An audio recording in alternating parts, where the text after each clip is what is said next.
کہتے ہیں کہ پلیٹیں ہلتی ہے تو ایسا ہوتا ہے اور یہ ہوتا ہے اور یہ ہوتا ہے، مگر یاد رکھیں ہم سائنس سے ٹکراؤ نہیں چاہتے، جو بتاتے ہیں بتانے والوں کا اپنا انداز ہے، لیکن سائنس کے نظریات بدلتے رہتے ہیں۔ طبعی وجہ کچھ بھی ہو زلزلہ آنے کی، لیکن آج ہم طبعی وجہ پر کوئی گفتگو کرنے کی بجائے زلزلے کی شرعی وجہ کیا ہے، زلزلے کیوں آتے ہیں اور اس کے آنے کی قرآن اور حدیث کے اندر کیا وجوہات ہیں، اس پر ہم ذکر کرتے ہیں۔ اور یہ بات اچھی طرح یاد رکھنا کہ دنیا کے اندر جو بھی اچھائی یا برائی ہے وہ صرف اور صرف مسلمانوں کے اپنے اعمال کو لے کر کے ہیں، یعنی اگر مسلمان اچھا کام کریں گے تو دنیا کے حالات بہتر ہوں گے، اور اگر مسلمان برے کام کریں گے تو دنیا کے حالات بدترین ہوں گے۔ آپ کہیں گے دوسری قوموں کو کیوں نہیں آپ کہتے ہیں؟ میں اس لیے یہ بات کہہ رہا ہوں ایک مثال کے ذریعے سے، ملانے کے لیے نہیں، صرف سمجھانے کے لیے کہ اگر کسی کا بچہ، اپنا خود کا بچہ کھڑے ہو کر استنجا کرے تو شریف باپ اس کے منہ پہ تماچا لگائے گا، لیکن دوسرے کا بچہ اگر ناچ رہا ہو کپڑے اتار کر کے وہ اس کو کچھ نہیں کہے گا۔ یہی تو بات ہے، بلا تمثیل، بلا تمثیل بندے اللہ کے سب ہیں، لیکن اگر اللہ کے چہیتے اور پسندیدہ کوئی بندے ہیں تو وہ کلمہ پڑھنے والے ہیں، محبوب کا نام لینے والے ہیں۔ اس لیے دنیا کے اندر جو بھی تبدیلی رونما ہوتی ہے وہ آپ کے اچھے اور برے اعمال کی بنیاد پر ہے۔ جو لوگ کلمے کے منکر ہیں ان کے لیے تو آخرت کا دردناک عذاب ہے، ان کے لیے تو آخرت کا بدترین عذاب ہے، ان کے معاملات دنیا پہ کچھ اثر انداز نہیں ہوتے۔ لیکن یاد رکھنا میرے آقا صلی اللہ علیہ وسلم کے پیارے دیوانوں، تو طبعی وجوہات تو آپ جانتے بھی ہیں کہ آپ سائنس پڑھے ہوئے ہیں، لیکن شرعی وجوہات کیا ہے؟ اب آئیے اس کی طرف توجہ کرتے ہیں۔ میرے پیارے آقا صلی اللہ علیہ وسلم کے پیارے دیوانوں، دنیا کے اندر بہت مرتبہ زلزلے آئے، جیسے مثال کے طور پر دور فاروقی میں تقریباً 20 ہجری کے اندر ایک زلزلہ آیا تھا مدینہ منورہ کے اندر۔ مدینہ منورہ میں جب زلزلے کے پہلی مرتبہ جھٹکے آئے تو اس وقت فاروق اعظم کا دور تھا۔ فاروق اعظم نے جیسے ہی زلزلے کا جھٹکا دیکھا، آپ نے پیر زمین پہ مارا اور زمین پہ مار کر کہتے ہیں اے زمین تیرے اوپر زلزلہ کیوں ہے؟ کیا عمر نے انصاف نہیں کیا؟ کیا عمر نے انصاف سے زمین کو بھر نہیں دیا؟ فاروق اعظم کا ایک ایڑی زمین پہ مارنا تھا یہ کہہ کے کہ اے زمین تو ہلتی کیوں ہے؟ کیا عمر نے انصاف نہیں کیا؟ بس اتنا کہنا تھا کہ وہ زمین کا زلزلہ ختم ہو گیا۔ فاروق اعظم کے ایک جملے پر زمین کا زلزلہ ختم ہو گیا۔ اس کے بعد 59 ہجری میں زلزلہ آیا۔ 59 ہجری میں جب زلزلہ آیا، اللہ اکبر، اس وقت زلزلے کا حال یہ تھا کہ انطاکیہ جیسا شہر جو ہے زمین کے اندر دھس کر کے اس کی پوری بستی ختم ہو گئی۔ اسی طریقے سے 1917 میں بھی ہندوستان کے اندر جو زلزلہ بتایا جاتا ہے 3 لاکھ لوگوں کی موت واقع ہوئی تھی۔ الگ الگ دور میں زلزلے آتے رہے میرے پیارے آقا صلی اللہ علیہ وسلم کے پیارے دیوانوں، لیکن زلزلے کیوں آتے ہیں؟ تو آئیے، امام حاکم نے اپنی مستدرک میں حدیث لکھا ہے اور اس کو حدیث صحیح بھی کہا ہے، حالانکہ حافظ ذہبی نے اس پر کلام کیا ہے، لیکن بہرحال یہ محدثین کا اپنا اختلاف ہے، مگر امام حاکم نے جو صحت کا حکم لگایا ہے اس کو سامنے رکھتے ہوئے اب تھوڑی آپ کی توجہ چاہتا ہوں۔ یاد رکھنا زلزلے کے شرعی اسباب کیا ہے؟ پہلی بات تو آپ یہ یاد رکھ لیں، قرآن کہتا ہے وَمَا أَصَابَكُم مِّن مُّصِيبَةٍ فَبِمَا كَسَبَتْ أَيْدِيكُمْ، کہ تم پر جو بھی مصیبت آتی ہے وہ تمہارے ہاتھ کی کمائی ہے۔ یاد رکھنا اگر پیر میں ٹھوکر بھی لگتی ہے تو وہ ہمارے گناہ کی وجہ سے لگتی ہے۔ میرے آقا صلی اللہ علیہ وسلم کے دیوانوں، اس کا مطلب یہ ہے اگر ہم گناہ کرنا چھوڑ دیں تو کبھی ہمیں ٹھوکر بھی نہ لگے، اگر ہم گناہ کرنا چھوڑ دیں تو کبھی ہمارے پیر میں کانٹا بھی نہ چبھے، کبھی ہم گناہ کرنا چھوڑ دیں کبھی ہمارا چراغ بھی نہ بجھے۔ یہ انسان مسلمان کی شان ہے، لیکن ٹھوکر بھی لگتی ہے، وہ گناہ کی وجہ سے لگتی ہے، اس کو کوئی مانے نہ مانے لیکن مسلمان مانتا ہے۔ تو زلزلے کی کیا وجہ ہے؟ امام حاکم کی روایت روایت پر اعتبار کرتے ہوئے ایک شخص ام المومنین سیدہ عائشہ صدیقہ رضی اللہ تعالیٰ عنہ کی بارگاہ میں آیا اور آنے کے بعد کہنے لگا امی جان یہ بتائیں کہ زلزلہ کیوں آتا ہے, زلزلہ آنے کی وجہ کیا ہے؟ تو ام المومنین نے اپنا چہرہ پھیر لیا, ام المومنین نے چہرہ پھیر لیا. اگر یہاں خواتین موجود ہیں, اگر یہاں عورتیں موجود ہیں, ان کی خصوصی توجہ چاہتا ہوں. ام المومنین نے چہرہ پھیر لیا اور چہرہ پھیر کر کے آپ نے اپنی چادر کو اپنے منہ پہ ڈال لیا. یعنی کہ زلزلے کا سبب جو پوچھا جا رہا ہے ام المومنین اس وقت بتانا نہیں چاہ رہی ہے. اللہ اکبر. اس کی وجہ بہت ممکن ہے کہ حیا بھی ہو, اس کی وجہ بہت ممکن ہے کہ بات اتنی گہری تھی ام المومنین اس کو بتانا نہیں چاہتی تھی. پھر اس کے بعد حضرت عبداللہ ابن مسعود فرماتے ہیں رضی اللہ تعالیٰ عنہ کہ پھر میں نے پوچھا امی جان آپ ہمیں بتائیں, حدیث پاک کو بطور مفہوم اس کی وضاحت کے ساتھ پیش کر رہا ہوں اور آپ سب کی بھرپور توجہ چاہتا ہوں. اللہ اکبر. ام المومنین سے حضرت سیدنا عبداللہ ابن مسعود نے پوچھا امی جان بتائیں نا کہ آخر زلزلے کیوں آتے ہیں, زلزلہ آنے کی وجہ کیا ہے تاکہ ہم لوگ عبرت حاصل کریں. اللہ اکبر. تو ام المومنین نے اب گفتگو کا آغاز کیا اور پھر اس تناظر میں دیکھیں اللہ اکبر اور یاد رکھیں ابھی بھی پیشن گوئیوں کی تلوار سر پہ لٹک رہی ہے. اگر کوئی ملک کسی ملک کی تباہی پہ جشن منا رہا ہے یا کسی ملک کے باشندے کسی ملک کی سسکتی ہوئی لاشوں پر اگر خوشیاں منا رہے ہیں تو ان کو پتا ہونا چاہیے کہ ابھی بھی پیشن گوئیوں کی تلواریں سر پہ لٹک رہی ہیں اور پیشن گوئیاں کرنے والے تو اپنے اعتبار سے کرتے ہیں. اللہ رب العزت کا عذاب اور اس کی پکڑ سے دنیا کا کوئی انسان نہیں بچ سکتا. میرا اللہ فرماتا ہے ان بطش ربک لشدید, تیرے رب کی پکڑ بڑی سخت ہے. ابن مسعود نے پوچھا امی جان آخر بتائیں نا کہ زلزلے کی وجہ کیا ہے؟ تو ام المومنین فرماتی ہے جس وقت عورتیں غیر اور اجنبی مردوں کے لیے خوشبو استعمال کرنا شروع کر دے, جب قوم کی بیٹیاں قوم کی عورتیں اس نیت سے اپنے بدن پہ خوشبو ملے تاکہ اجنبی مرد ان کی طرف متوجہ ہو, اجنبی مرد ان کی طرف راغب ہو, اس وقت زلزلے آتے ہیں. میرے آقا صلی اللہ علیہ وآلہ وسلم کے پیارے دیوانوں اور اے خاتون جنت کی کنیزوں, پہلا سبب ام المومنین کیا بیان کر رہی ہے؟ آج تو لوگ اس کو گناہ سمجھتے بھی نہیں, آج تو لوگ اس کو برائی سمجھتے بھی نہیں, آج تو لوگ اس کو خطا سمجھتے بھی نہیں. حالات کیا ہیں؟ اللہ اکبر. قوم کی بیٹیوں کو دیکھیں, قوم کی بچیوں کو دیکھیں. اللہ اکبر. گھر سے نکل رہی ہے تو ایک سے ایک پرفیوم کا استعمال ہے, ایک سے ایک خوشبو کا استعمال ہے.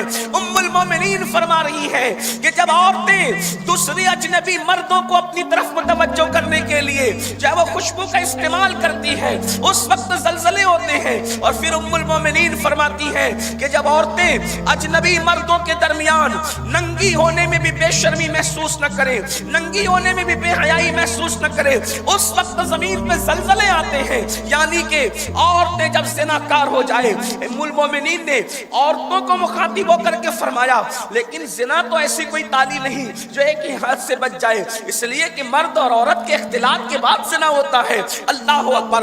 ام المومنین فرماتی ہے جب عورتیں مردوں کے سامنے عریاں ہونے لگے اور اس میں ان کو کوئی غیرت نہ آئے, ان کو کوئی حیا نہ آئے, اس وقت زمین پہ زلزلے برپا ہوتے ہیں. اللہ اللہ. اس کا مطلب یہ ہے کہ جب روئے زمین پر زنا کی کثرت ہونے لگے, اس کو ایک حدیث پاک میں اور بیان کیا گیا ہے. اللہ کے رسول علیہ الصلوۃ والتسلیم فرماتے ہیں جب قوموں کے اندر سود اور زنا عام ہو جاتے ہیں تو اس وقت زلزلے برپا کیے جاتے ہیں تاکہ انسانوں کو پتا چلے دولت کے نشے میں اللہ کو بھولنے والوں, نفسانیت کے نشے میں خدا کو بھولنے والوں, سن لو تم کسی مٹی اور پتھر کے معبود کو نہیں مانتے, تم اس وحدہ لا شریک کو مانتے ہو, تم اس حی قیوم کو مانتے ہو. اللہ اکبر. سب کی چوٹیاں جس کے دست قدرت میں ہے, کوئی اس کی قدرت سے باہر نہیں ہے, اس کی قدرت نے ہر سیاہ و سفید کا احاطہ کر رکھا ہے. اللہ اکبر.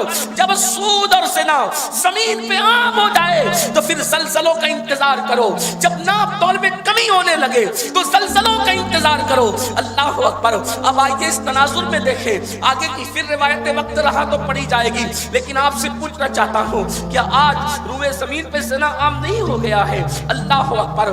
شاید ہی کچھ لوگ ایسے ہوں جن کے نفوس زنا سے محفوظ ہو الا ماشاءاللہ۔ جب یہ بات کہی جاتی ہے کہ قوم کی اکثریت زنا میں مبتلا ہے تو لوگ چہرے پہ رومال رکھ کر کہتے ہیں کہ آخر جلسوں میں یہ کیا بات کہی جا رہی ہے، لیکن اگر حقائق کی نظر سے دیکھا جائے تو جتنا کثرت کے ساتھ زنا ہو رہا ہے، یہ جرم اور یہ گناہ جتنی کثرت کے ساتھ ہو رہا ہے، شاید ہی کوئی گناہ ہو رہا ہو۔ یہ برائی جتنی کثرت کے ساتھ ہو رہی ہے، شاید ہی کوئی برائی اتنی کثرت کے ساتھ ہو۔ اللہ اکبر۔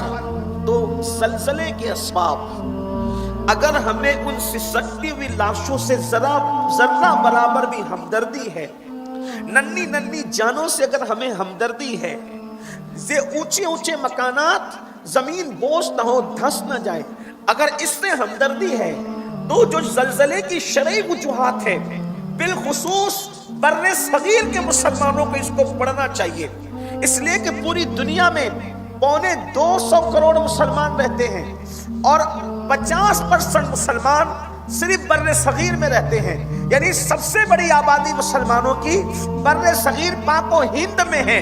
ہماری آبادی پوری دنیا کے اندر مسلمانوں میں سب سے زیادہ ہمارے اس علاقے میں ہے، تو اس لیے ہمیں اس کو بغور دیکھنا چاہیے۔ اللہ کے رسول علیہ السلام فرمائے، حضور علیہ السلام کی چہیتی زوجہ ام المومنین سیدہ عائشہ صدیقہ فرمائے، تھوڑا اس پر توجہ۔ نمبر 1، زنا کی کثرت ہو، سود کی کثرت ہو، موسیقی عام ہو جائے، عورتیں خوشبو کا استعمال کریں اجنبی مردوں کے لیے، اس وقت زلزلوں کا انتظار کرو۔ اور یاد رکھنا، اگر کہیں پر زلزلے نے تباہی مچائی ہے تو ان کو شک کی نظر سے دیکھنے والوں یہ نہ سوچنا کہ وہی پاپی اس لیے ان پر عذاب آیا، ایسا نہیں ہوتا۔ اس لیے کہ ایسا بھی ہوتا ہے کہ اللہ اکبر، کسی اور کو ڈانٹ کر کے کسی اور کی عبرت کا سامان کیا جاتا ہے، کسی اور کو مار کر کے کسی اور کی عبرت کا سامان کیا جاتا ہے، کلاس روم میں کسی اور کو کھڑا کر کے کسی اور کی عبرت کا سامان کیا جاتا ہے۔ قرآن کہتا ہے فَاعْتَبِرُوا يَا أُولِي الْأَبْصَارِ، تو یاد رکھو جب زنا اور سود کی کثرت ہو جائے تو زلزلوں کا انتظار کرو۔ ہندوستان کے مسلمانوں، آج ہمارے درمیان بھی سود کی کثرت ہے، کئی بچت گٹ کے نام پر سود عام ہو رہا ہے، کئی اللہ اکبر حاجی نمازی لوگ چوری چپکے سے اتنا لے جاؤ اتنا لا کر کے دے، کبھی پارٹنرشپ کے نام پر، نام الگ الگ ہے۔ میرے بھائیوں بتاؤ کہ اگر کوئی زہر کو دودھ کا نام دے کر کے استعمال کرنا چاہے تو کیا کبھی اللہ اکبر دودھ کا نام دے کر کے، زہر کو آپ دودھ کا نام دے کر کے پینا چاہے تو کیا زہر کبھی دودھ کا چاہے وہ اثر دے سکتا ہے؟ زہر تو زہر ہے، کسی زہر کو دودھ کہنے کی بنیاد پر زہر کا وہ جو ہے وہ زہر ختم نہیں ہو جائے گا، اس کی حقیقت نہیں بدل جائے گی، اس کی حقیقت تبدیل نہیں ہو جائے گی۔ اس لیے آج سود کا نام بدل کر کے لوگ سود استعمال کر رہے ہیں۔ اللہ کے حبیب غیب داں نبی صلی اللہ علیہ وآلہ وسلم نے فرمایا، جس نے سود کا 1 درہم کھایا گویا اس نے اپنی ماں کے ساتھ 36 مرتبہ زنا کیا۔ دولت کی محبت میں، دولت کے پیار میں، ایزی منی کے چکر میں، شارٹ ٹائم کے اندر ترقی یافتہ بننے کے لیے، کروڑ پتی بننے کے لیے لوگ جو ہے وہ جوئے اور سود کے ذریعے سے مال حاصل کرنے کی کوشش کر رہے ہیں۔ اللہ اکبر۔ اور پھر فرمایا سچے نبی صادق و مصدوق نے، جب زمین پر زنا عام ہو جائے گا تو زلزلوں کا انتظار کرو۔ آج بڑی کثرت کے ساتھ بالخصوص نوجوان 16 17 سال کی عمر کے لڑکے اور لڑکیاں فلموں کو دیکھ کر، سیریلوں کو دیکھ کر بدی کی طرف بڑھ رہے ہیں۔ گندی فلموں نے اس پوری قوم کے شیرازے کو منتشر کر رکھا ہے۔ ماں باپ کو فکر نہیں۔ اللہ اکبر۔ جوان اولاد کو دیکھ کر ماں باپ خوش ہوتے ہیں، لیکن ہے کسی کو خیال ہماری نسل کہاں جا رہی ہے، ہماری نسل کہاں تباہ ہو رہی ہے؟ اللہ اکبر۔ کل 32 سال کی عمر میں پہنچ کر لوگ جو ہمت نہیں کرتے تھے، آج 16-17 سال کے لڑکے اور لڑکیاں اس تباہی کے اندر مبتلا ہو چکے ہیں۔ مگر آؤ، زلزلے تو اپنی جگہ ہے، زلزلوں کی اہمیت اپنی جگہ ہے اور زلزلوں کی تباہیاں اپنی جگہ ہے۔ اللہ کے حبیب غیب داں نبی صلی اللہ علیہ وآلہ وسلم ارشاد فرماتے ہیں، جس نے دنیا میں زنا کیا ہوگا، جو دنیا میں زنا میں مبتلا ہوا ہوگا، میرے اور آپ کے آقا فرماتے ہیں اللہ اکبر، حضرت مالک کون کون؟ یہ جہنم کے خازن ہے. اللہ اکبر. ان کو جہنم کی ڈیوٹی دی گئی ہے. حضرت مالک جو داروغہ جہنم ہے، آقا ارشاد فرماتے ہیں، سچے نبی فرماتے ہیں، جس نے دنیا میں زنا کیا ہوگا اس کو تارکول کی قمیص پہنائی جائے گی، اس کو جہنم کی آگ کی قمیص پہنائی جائے گی. 3 گھنٹے کی فلم دیکھ کر زانی بننے والی قوم، چند گھنٹے کا سیریل دیکھ کر زنا کی طرف اپنے قدموں کو بڑھانے والی قوم. میں آپ سے عرض کرنا چاہتا ہوں میرے عزیز، میری قوم کے جوانوں اور میری قوم کی بیٹیوں، ہماری زندگی کوئی چند گھنٹے کی سیریل نہیں ہے، ہماری زندگی 3 گھنٹے کی فلم نہیں ہے. ہمارا عقیدہ تو یہ ہے، زندگی تو زندگی ہے، زندگی کے بعد پھر ایک نئی زندگی ہے، قبر کے اندر پھر زندگی ہے، قبر کے بعد پھر زندگی ہے، میدان محشر کی زندگی ہے، میدان محشر کے بعد پھر زندگی ہے. اللہ اکبر.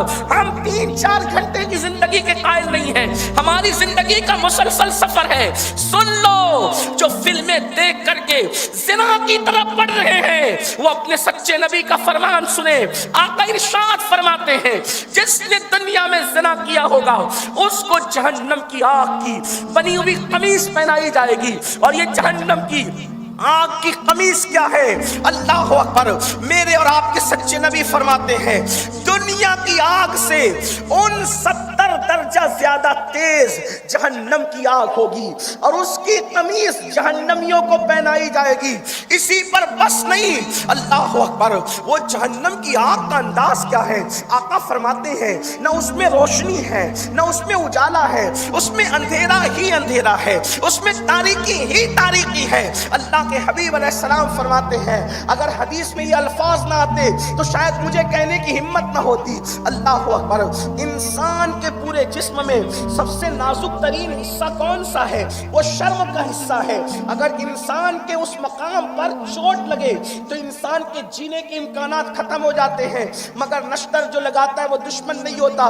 تمہارے اور میرے سچے نبی نے فرمایا، جس نے دنیا میں زنا کیا ہوگا اس کی شرمگاہ پر جہنم کی آگ دہکائی جائے گی، اس کی شرمگاہ پر جہنم کی آگ دہکائی جائے گی. میں پوچھنا چاہتا ہوں، جوانی کے زور میں زنا کا شوق کرنے والے، سب جوانی کے زور میں اور سب جوانی کے زوم میں زنا کے اڈوں کو آباد کرنے والے، لڑکیوں کے ساتھ پاپ کے تماشے کرنے والے، اور بعض نام نہاد قوم کی بیٹیاں سیریل اور فلم دیکھ کر کے بڑی بے باکی کے ساتھ بدکاری کی طرف بڑھنے والی بیٹیاں. میں یہ نہیں کہتا قوم کی بیٹیاں بگڑ چکی، میں یہ نہیں کہتا قوم کی بیٹیاں آوارہ ہو چکی، میں یہ نہیں کہتا قوم کی بیٹیاں بدکار ہو چکی. آج بھی پوری دنیا میں سب سے زیادہ باحیا اگر کسی کی بیٹی ہے تو ہم مسلمانوں کی بیٹیاں ہیں. لیکن اس کے باوجود یہ کہتا ہوں، چند نام نہاد بچیوں کی وجہ سے پوری قوم کی بیٹیوں کی آبرو نیلام ہو رہی ہے. اللہ اکبر. میں عرض کرنا چاہتا ہوں، کسی انسان کے اندر اتنی طاقت نہیں ہے، کسی انسان میں اتنی قوت نہیں ہے کہ وہ میرے اللہ کے عذاب کو برداشت کر سکے. جانتے ہو، جس نبی کے کہنے پہ اللہ کو ایک مانا ہے، جس نبی کے کہنے پہ قرآن کو اللہ کی کتاب مانا ہے، جس نبی کے کہنے پر اسلام کو اللہ کا دین مانا ہے، جس نبی کے کہنے پر قبر اور حشر کو سچا مانا ہے، وہی نبی فرماتے ہیں، جب جہنم کے اندر پہاڑوں کو ڈالا جائے گا، یہ تمہارے اور میرے نبی کا فرمان ہے. اللہ کے رسول فرماتے ہیں، جب جہنم کے اندر پہاڑوں کو ڈالا جائے گا، پہاڑ پگھل جائیں گے، پہاڑ پگھل جائیں گے. اپنی قوم کے جوانوں سے پوچھتا ہوں، کیا پہاڑوں سے زیادہ جسم میں طاقت ہے؟ کیا پہاڑوں سے زیادہ جسم میں قوت ہے؟ کیا پہاڑوں سے زیادہ جسم میں طاقت ہے؟ 2 3 5 منٹ کی لذت کے لیے اپنے جسم کو جہنم کا ایندھن بنانے والوں، اپنے جسم کو جہنم کے اندر ڈالنے والوں، خدا کے غضب کو چیلنج کرنے والوں، اللہ کے رسول فرما رہے ہیں، قوم کی بیٹیوں کی توجہ جو کچن روم کے اندر 4 گھنٹے رہے تو باہر آ کر کے پسینہ پہنچتی ہے، بے چین اور بے قرار ہو جاتی ہے، اس قوم کی بیٹیوں سے پوچھتا ہوں، اللہ کے رسول فرما رہے ہیں، جہنم کی آگ کی حرارت کا عالم یہ ہے، اس میں پہاڑ بھی پگھل جائیں. کبھی ایمان والو اپنے دل پہ ہاتھ رکھ کر تو سوچو، جس جہنم میں پہاڑ پگھل جائیں گے، جب زنا کی وجہ سے اسی وجود پر جہنم کی آگ کا کرتا پہنایا جائے گا، اس وقت ہمارے جسم کا کیا ہوگا؟ اس وقت ہماری ہڈیوں کا کیا ہوگا؟ اس وقت ہماری چمڑیوں کا کیا ہوگا؟ بلکہ آپ کو بتاؤں، جو زنا کرتے ہیں ان کا تو عذاب کا کوئی ٹھکانہ ہی نہیں ہے.